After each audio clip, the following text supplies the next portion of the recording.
সকালবেলা উঠেই টেনশন করতে হয়। ছেলে কি খাবে? ছেলের বাবা কি খাবে? কি দিয়ে তারা দিলে খুশি হবে? কি তারা পছন্দ করবে? তারা তো আবার সব খাবার খায় না। সব খাবার তো আবার তাদের মুখে ঢোকে না। সব খাবার আবার তাদের গলা দিয়ে নামে না।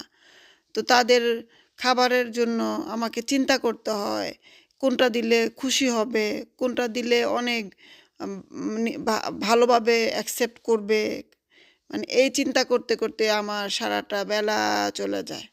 তারপরে গিয়ে বসাইতে হয় রান্না, যে আচ্ছা ঠিক আছে রান্না করলাম। তারপরে ছেলে বলবে মা কি রান্না করেছো, জামাই বলবে বউ কি রান্না করেছো, কি দিয়ে খাবো। মানে এই হচ্ছে সারাদিনের ডিউটি। এই আর কি, কি আর করব। তারপরে আর কি, এখন তারা যেটা খাবে সেটাই আমাকে খেতে হয়। আমার পছন্দ বলতে আর কোনো কিছু থাকে না। এই হচ্ছে আমার ভাগ্য আর কি।